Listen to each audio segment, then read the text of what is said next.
Ladies and gentlemen, I'm joined by Mary Todd from Kalispell, Montana. Uh, Mary, thanks for coming to the event, and thanks for joining Discussion of Truth. What's happening to your country right now? Well, first off, introduce yourself. Who are you? What are you doing? And then answer that question. My name We're going to start with a really broad. Just what's happening in the country. My name is Mary Todd, and I am running for U.S. Congress out of Montana. I am probably the least likely person you would think to run for U.S. Congress. I'm a wife, I'm a mother, I'm a grandmother. I've been a pastor for several years, and so I have a unique perspective, though, that God has given me that has brought me to such a time as this, because our country is falling apart. Okay, well, that was a really good response to that.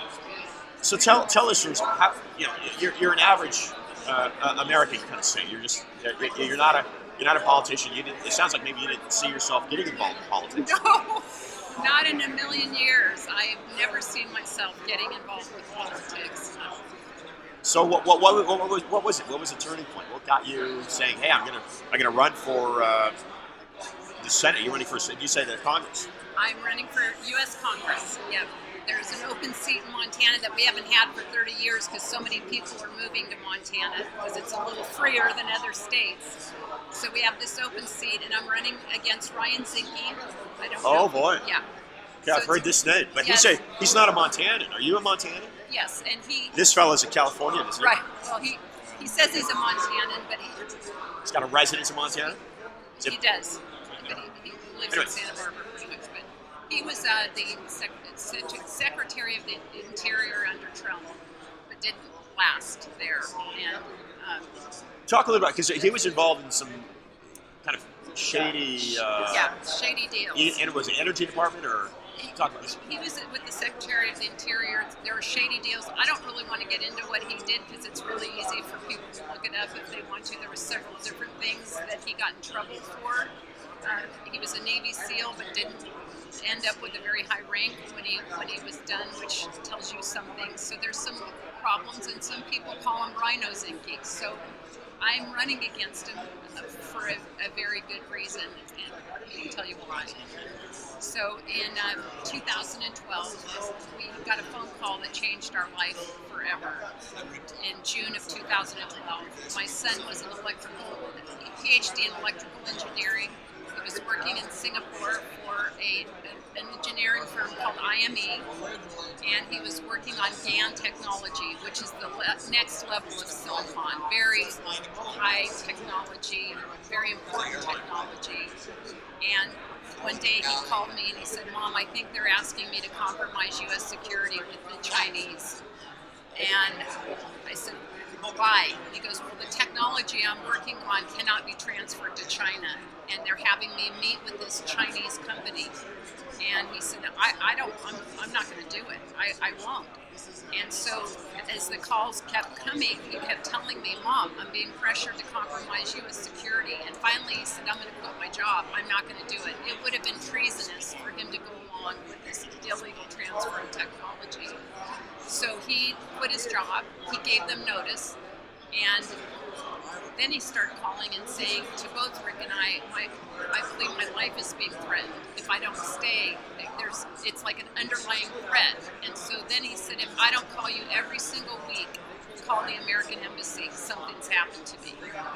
So I was pretty naive. I homeschooled my kids. We lived a Pollyanna Christian life, and I was like, "Shane, you're coming home." At this point, he had a ticket to come home. He had a job in the United States. We couldn't wait for him to get home. He quit his job. So on his last day of work, he was in his apartment, and he was garroted, which means he was choked with a wire, hung on a door, and we got that call in June of 2012 that our son committed suicide.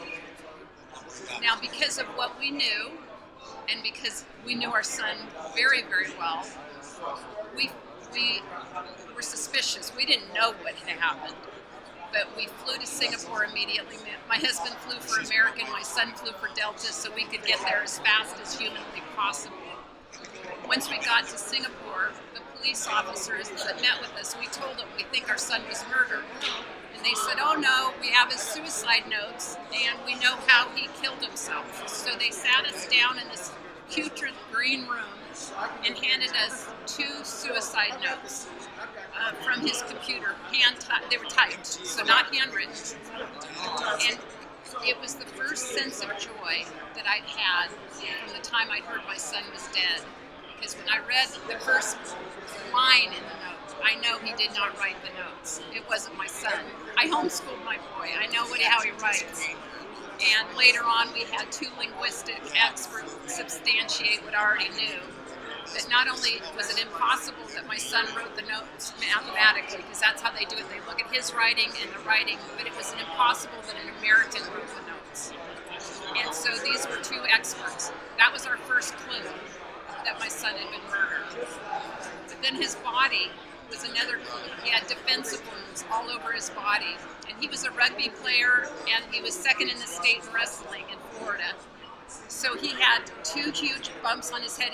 Headbutting was his signature move. So he headbutted. His hands were filled with bruises. His neck had scratches where he tried to get under the wire when they were killing him. And the pathologist that examined the pictures of his body said he really hurt somebody, which frankly made me happy. So he fought for his life. He said there must have been a guy from behind choking him and somebody from the front that he was fighting. So we had that as evidence.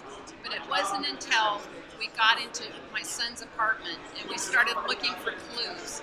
The police confiscated his 2 laptops, his work laptop and his personal, his diary from work, and his cell phone. They wouldn't give it to us. They confiscated it. Now think about that. If somebody had killed themselves, why would you confiscate all that? So we started looking for clues, and I found this, what I thought was a Mac speaker in his entertainment center, and we took it home to the United States, and it ended up being an external hard drive that wirelessly backed up everything on my son's computer from work. That very day, he backed up everything.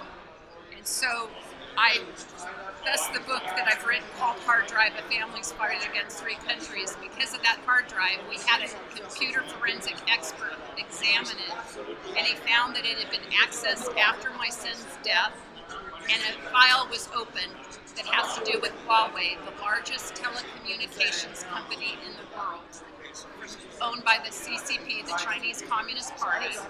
This file that was opened showed us the illegal relationship between Shane's company, the transfer of illegal technology, what my son was working on, to Huawei, the Chinese telecommunications company. So it unfolded all of it. It showed everything that had happened. Everything my son had said had happened verbally to us was proved on his hard drive. So we thought, we have the evidence on his body, DNA evidence of the Chinese and Malaysian blood evidence on the strap that the Singapore police destroyed. We tried to keep all the evidence of everything that the suicide notes, all of the evidence on the computer of his murder.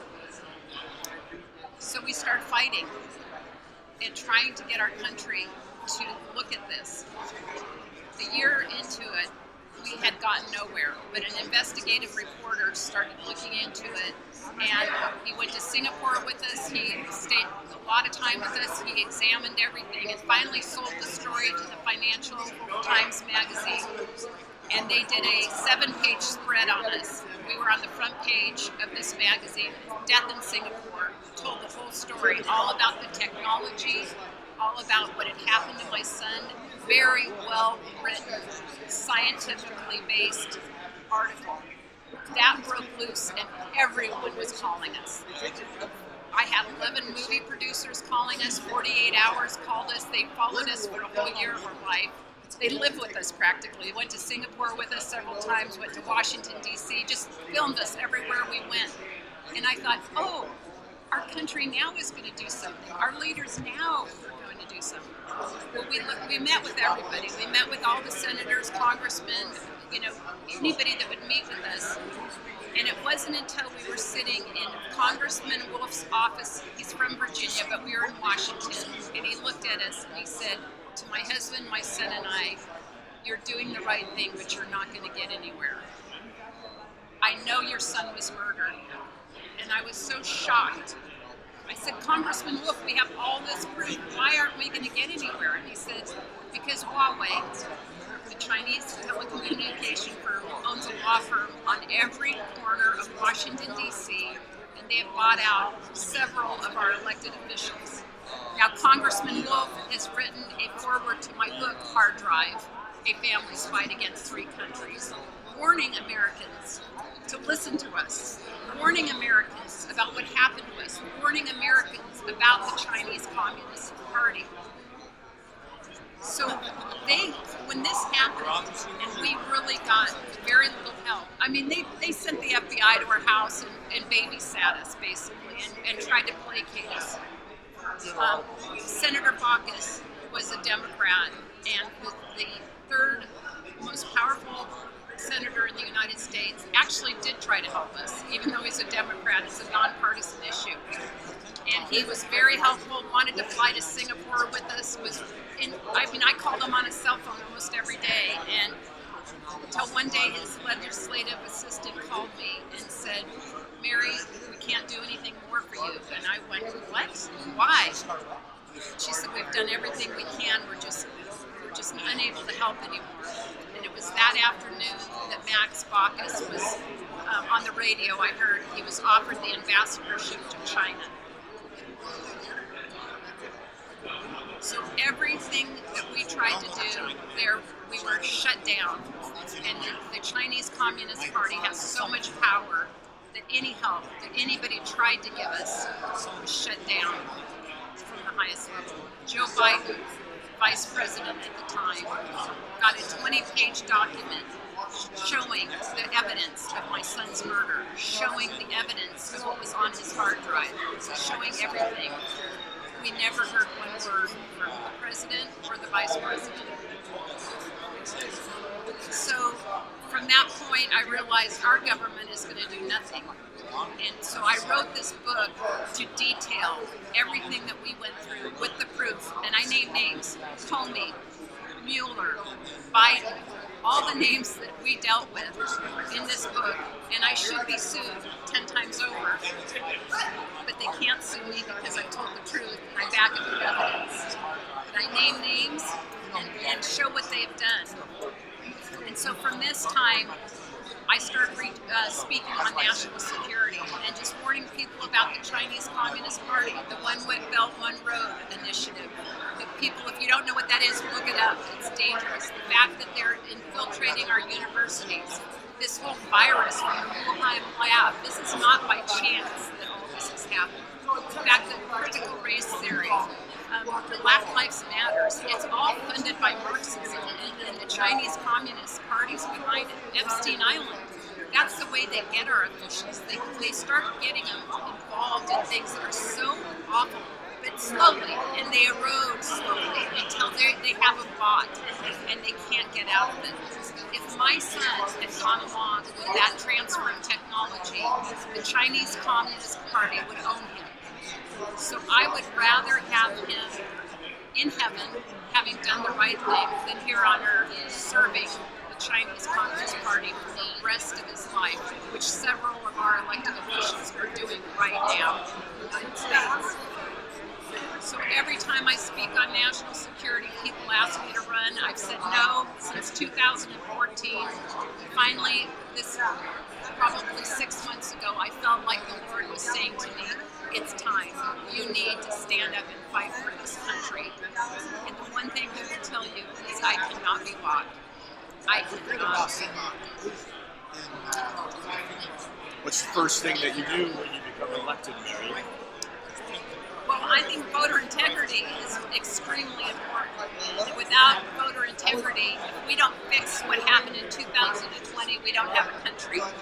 And so one of the first things that I would do is fight for every state in the United States to have an audit, a real audit, and that we fix our election If we don't have that, we have nothing. The next thing is I want to bring back people's love for America. There needs to be more people that love America than hate America. And we need to rise up. People are afraid, and fear stops us in our tracks. I want people to become unafraid. And then I want to educate people about what the Chinese Communist Party is doing. They have a 100-year plan to take over the world. They're patient. Hold on a second. They've got a 100-year plan to take over the world. How do you know that? It is written in books. They have a plan that Which you can books? read about it. Pillsbury has a book about the 100-year plan. There's a lot of books that have been written about this. They're about halfway through, and they're doing better than they even thought it was their plan of taking over Europe. Do you know that they used to be the world power? It has only been in the last 200 years. They want it back, and they will do anything to get it. And Mao, they don't care about killing people. They don't care about, they care about the power. This is the Chinese Communist Party, not the Chinese people. They're wonderful people, but they're oppressed. The Uyghurs that are being murdered right now, it's a genocide. Nobody talks about it. You look at Hunter Biden, you look at Joe Biden. Joe Biden was bought out so long ago. Hunter Biden, you look at that. Why are we allowing this to happen in our country? We have got to unite. We've got to fight, and that's what I'm going to do. And I will also, for my constituents in Montana that don't have a voice, because I know what it's like to not have a voice and to not be heard, I will take people seriously. I will listen to people. I will fight for them. What? So how? Okay, so we've got an infiltration. We've got a Chinese infiltration. It sounds like they're controlling the legal structure of DC. And it sounds through your son's contributions through technology, they're also controlling the technology on various levels. And what's the angle to get China out of America in that sense? How do you cut that tie to China and say no? You close these offices. We won't be buying these technologies from you. What are your thoughts on that in that regard? I believe President Trump was on the right road. He was dealing with China. You see what Joe Biden, I can't even call him a president, has done since he's been in office to erode our country. He's given everything to China. Afghanistan was all about giving. Oh, I like how you said that, Mary. I like how you said that. Talk about that, because this is interesting. Because when he called it WAD and that collapsed, I thought, oh, China's going to move in. So expand on that. Well, China is moving in, and Taiwan, they're taking over Taiwan. And not only did he pull the plug, he gave them all of our equipment. He gave them everything, and we still have people there. He handed it over to China on a silver platter and made us more vulnerable than we've ever been before. Much more vulnerable than we were in 2011. Go ahead. So, sorry to distract you. Get back to cleaning out the country of this Chinese infiltration. So I think we need to get a president back. I'd like to see Trump back in office, or a president that understands China. A conservative, constitutional, not a rhino, not somebody that can be bought. President Trump could not be bought. Bipartisan. Right. And so we need to have somebody that will run this country in a way that loves America, and America puts America first, and it's not been bought by the Chinese Communist Party. And I believe that God has risen up an army of people like me that want to run for office, that have never considered running before, that are going to start taking over those spots, and He is going to clean house. And I think we as a nation need to repent. We need to ask God to forgive us for allowing this to happen. The churches need to rise up and fight for our country, and we need to take our country back. How do you see this as you travel around? How are you being received? Is the movement growing? It depends. It depends on where I go. There's people that say, "Oh, you're a conspiracy theorist," or "You just are," This isn't true. But lately, it appears because of how bad things have gotten, people are starting to go, "Well, maybe you're right. maybe you're. Maybe it's not a theory. Maybe Yeah. there is a conspiracy. Yeah, Very maybe selfish. you are right. And I never speak on anything that I can't back up with facts. So when people ask me, when I say they're infiltrating the universities, they're taking over the internet, they're doing all these things, they back up. I just show people. I'll send you exactly where I get my information. I'll send you the books that I have read, that I understand this stuff. And so I just educate people. And then they're like, When he wow, interviews people, he's what so can we soft. do? He really listens. So I'm asking people to rise up, go to your city council meetings, go to your school board meetings, run for school board, volunteer in your kids' classrooms, figure out what's happening in your community. And if you go bigger than that, do it. If God's called you to, do it, but get involved. We need to stop being in love with comfort. I like you said that because I can tell you something, Mary. You're likely familiar with the name Judy Michaels. Yes? So Judy joined me back in 2018. I didn't really know what the heck she was talking about. And she says, America needs a revolution, man. 2018, like I told you, I started this program because of the Zika virus in Miami. And she's telling me America needs a revolution. That was pretty Extreme, That's right? pretty extreme. Yeah, that's pretty extreme. But this is what's very interesting now, is that within the past 7 months, I've had a Jewish lawyer. His name is Larry Klayman out of Philadelphia. He said America needs a second revolution. And now former CIA operative Peter Pry, PRY, that's a consultant in D.C. for EPMs, electronic false identification. He is saying America needs legislation. This is a revolution. I'm not suggesting anything of physical or violent. I'm not suggesting that. But you're saying clearly that Americans need to become uncomfortable. Stop being comfortable. Something is happening to your country. It is being destroyed. And in order for a revolution or a change to take place, Or a revival. a revival is a good word of saying it. Thank you. That's exactly what listeners need to do, is to become uncomfortable. Are there any people that you can identify that you've seen that change? You've been able to make that change in them, and you saying, wow, they're putting themselves out there now. You clearly are. You clearly are. You raised what seemed to be a wonderful family, making great contributions to society. So as a mother, you've been highly successful. And now you're saying, okay, now I'm going to not only defend my family, I'm going to defend my state and my country. Now it's a country. Tell listeners, are there any examples of anybody else that you've been able to affect that have now adapted your change and your passion? Anybody sticking out in your mind? This Wolf fellow, the governor. Anybody like that? Whoever, it doesn't matter who it is. So Congressman Wolf was already a patriot. He marches with Billy Graham on D.C. He was a good guy. He just told us the truth. Right, okay. And he didn't have the power to overcome the evil. But he's retired now, but still praying for our country, still marching for our country, still the greatest, one of the greatest leaders we've had. He is amazing. But on a local level,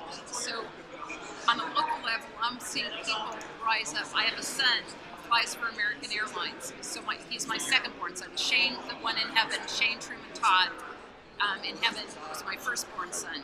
John Todd, my second-born son, flies for American. He just got awarded captain, which is a big deal at his age. He will not take the jab. And he will not lie. He's been offered, and he tried the religious exemption. They wouldn't take it. So he sold his house. And they keep postponing the date. It was November 24th. Now it's later. So he still has a job now, but he doesn't know. But I'm so proud of him. He sold his house on the lake, beautiful house, gorgeous house on the lake.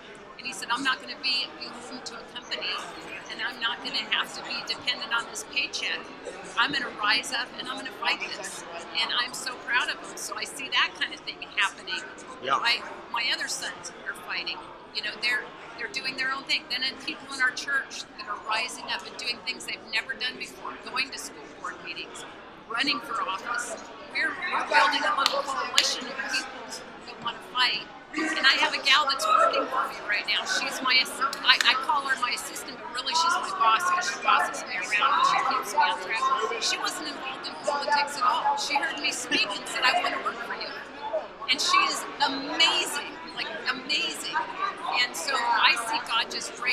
people constantly that are, their hearts are being changed, their minds are being changed. I think people are coming to know God through this because we are so needy right now. And the thing about being addicted to comfort, we have been so addicted to comfort. We want cheap Chinese stuff. We want to be on our iPhones. We want to be on our cell. We don't want to be bothered by anything. Just let me live my cushy little life. That's over now. If we keep on that road, we're going to lose our country. We're done with that. It's time to rise up and fight and do the right thing for our country and for God. Mary, I liked how you had mentioned the vaccine, and I want listeners to hear your view of how you feel about these injections. What do you think's going on there? First of all, I don't know. Is this a bioweapon from the Chinese? Well, I've been told I'm not supposed to say that when I speak, but Who told you that? somebody that watches me and says that's probably would hurt people that have gotten vaccines. But I will say on your show, yes, it's a bioweapon. I think it's killing off people, and I think it is. I'll also say this, and I would never say this because I relate it to abortion. But I'm pro-choice when it comes to the vaccine, if the bioweapon or the jab. If somebody really wants to get it, it's their body, it's their choice. Now with abortion, it isn't. I'm not pro-choice. In fact, I went to jail for praying and singing at an abortion clinic in 1989. So this is another thing. I have skin in the game. I have my son in heaven, but I've also served time for just trespassing, praying and singing in front of an abortion clinic, and got a 30-day jail sentence. So when I tell people... In Montana? Florida? It was in California. And I served time in the roughest jail in Los Angeles, civil brands. And so... Hold on. Your husband just said something. What did you say, Todd? Well, Civil Brand was where she ended up. What did you say? He said civil brand is where I ended up. Civil brand? Yeah, and it was a God story. I had a great time. I ended up on Murder Row.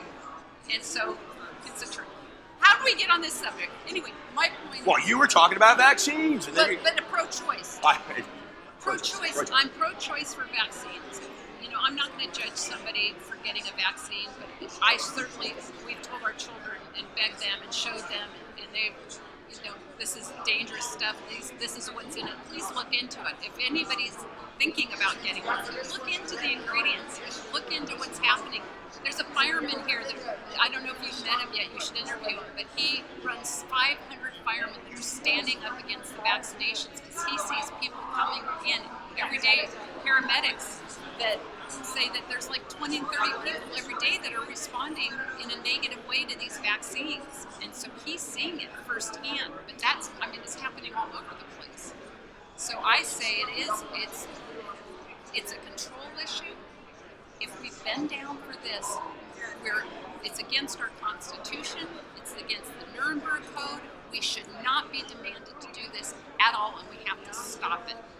Yeah, in fact, Wendy Williams, who might be who you're talking about, the wife of this firefighter, she's a former Marine, says simply not American. Yeah. It's unconstitutional. Totally. Okay, so I'm going to throw something at you. Okay. Let's see how you react. And we'll wind it down. We'll take too much more time. Anthony Sabatini's a House representative, a Florida State representative in Florida. I don't know if you heard the name or not. He's a 33-year-old guy, real smart, real bright. And he joined my show about 7 weeks ago, and I says, "This is Anthony. What do you think about the Federal Reserve?" And he says, "Well, I think it's unconstitutional. It needs to be repealed." So there is a theme within younger politicians, I suppose. He's younger than I am, and I'm not a politician, but the 33-year-old. There's a theme of questioning the banking system in the United States. And you just respond how you like to respond. In China, after World War II, and you had mentioned that not the Chinese people, this is the party that's governing these people. So it's not these beautiful, wonderful people. It's a system. So what I'm going to say to you, or ask you, Mary, is 1945, the same year the United Nations was created. The Chinese government adopted a central banking system in the same year, 1945, which made them subservient to the Bank of International Settlements, which all central banks are subservient to, including the Federal Reserve, established in 1913, out of Basel, Switzerland. Is it possible, coupling that with the fact that this communist Marxist regime through China has made its way on many levels, your critical race theory, whatever it may be, in our culture, right through Chinese and also their law firms, is it possible there's a tie between this banking system out of Europe and what the Chinese were forced to adopt, including this communist type of government, which is not Chinese, right? This is not even Russian. Well, what we know, at least what we've been told, is this is coming through Karl Marx in Germany, right? And Karl Marx was kicked out of Germany by Bismarck because of this kind of centralized form of government.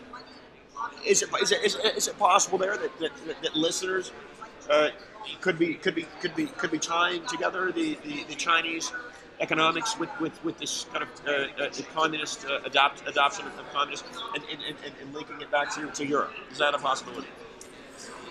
I don't know if that is possible. Are you saying that the Chinese Communist Party is affected through Mao in Germany? And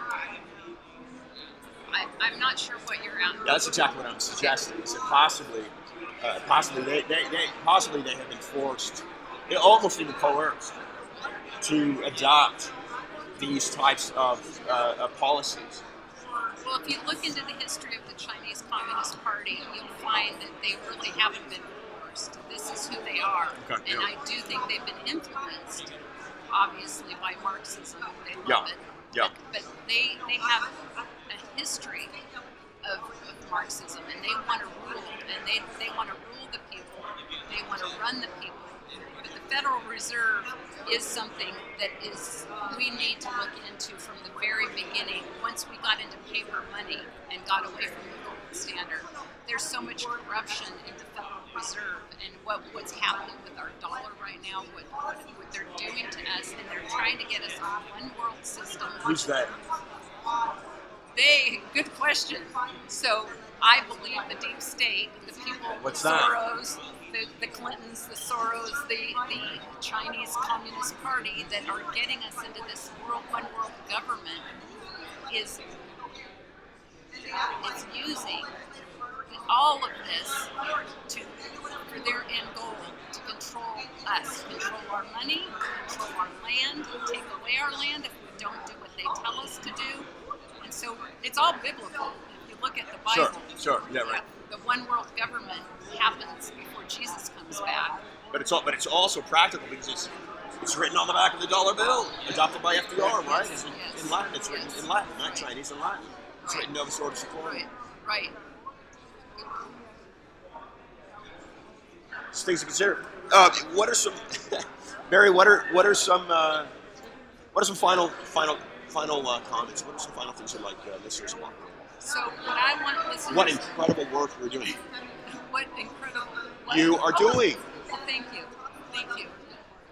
What I want listeners. Look at how proud your husband is. Isn't he so great? It's like, He's so look at the great. grin. Well, I'm very big in federal. He could talk to you. Oh, okay. You should And interview. we need to be in sound money. And that's And we're in Dallas, where one of the greatest yeah. presidents lost his life, quite likely because of his Yes. knowledge and understanding Yes. the corruption in this. So my last final words would be that the theme of my son's funeral was we live for the line, not the dot.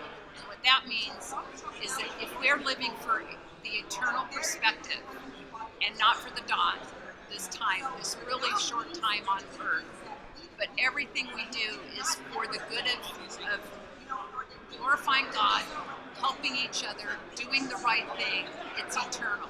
If we live for just this dot, for our own comfort, for our own selfishness, for our own needs and wants, and not for others, it's not eternal. And so I want to live for eternity. I want to live a life that will reflect something good forever. And that's why my son's, what he did is eternal. What he did was good for our country. He died an American hero. So I want people to really reflect on their lives and think, what am I doing right now to help my fellow human beings? Because Abraham Lincoln's the one that said, the threat isn't from without, it's from within. So if we don't unite from within, if we don't all rise up and do our part to bring back this great Democrat or country, Republican? Democrat or Republican, to bring back the greatest country that ever was created on the face of the earth. If we don't fight for it now, we're going to lose it, and then it will be too late. Ladies and gentlemen, Mary Todd. Thank you, Mary. Can I tell them my website? Oh, yes, absolutely. So I'm running against some people. Not that you need that, but I won't read it right off. I'm running against who some people would call Ryan Zinke, who has a lot of money, a lot of deep state money. So I need help. is he a Democrat? He's a Republican. Yeah, so we have the runoff. I'm running off of the Republicans in the primary in June, Got it. and then I'm running if I can win him in June. But I've got to beat Ryan Zinke first. So my website, if anybody would like to help with our campaign, is Mary Todd for the word for MT.com. And MT stands for Montana, but it also stands for Mary Todd, so it's very clever. So Mary Todd for MT.com is our website. And then if you want to email me, it's Mary@MaryTodd4MT.com. Thank you, Mary. Thank you so much. Appreciate it. That looked fun. I couldn't hear a lot of it. Well, Thank he's you. fun. He's fun just looking at it. He's